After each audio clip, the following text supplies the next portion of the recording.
গরমের ছুটিতে মামার বাড়িতে গিয়ে রোহন একটি ফুটবল টুর্নামেন্টে নাম দেন এবং ২টি ম্যাচ জিতে ফাইনাল অবধি পৌঁছে যাও। ফাইনালে তার প্রতিপক্ষ ছিল মোহনবাগান। রোহন তার প্রিয় দল এফসি বার্সেলোনাকে নিয়ে খেলছিল এবং খেলাটি শুরু হয়। খেলার শুরুতেই রোহন একটি গোল খেয়ে যান এবং তার মনোবল ভাঙতে থাকে। কিন্তু সে একবারে ভেঙে পড়েনি। তার বিশ্বাস ছিল যে সে ম্যাচটি শেষ পর্যন্ত লড়াই করবে এবং জিতবে।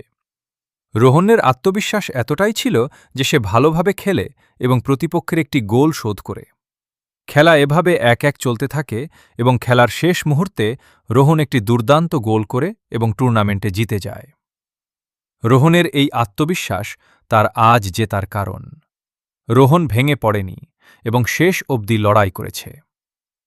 তাই শুরুতেই কোনো কিছু দেখে নিজের মনোবল না ভেঙে নিজের মধ্যে আত্মবিশ্বাস জাগাও এবং শেষ অবধি লড়াই করে। তুমিও পারবে। জয় পাওয়া কঠিন, কিন্তু অসম্ভব নয়।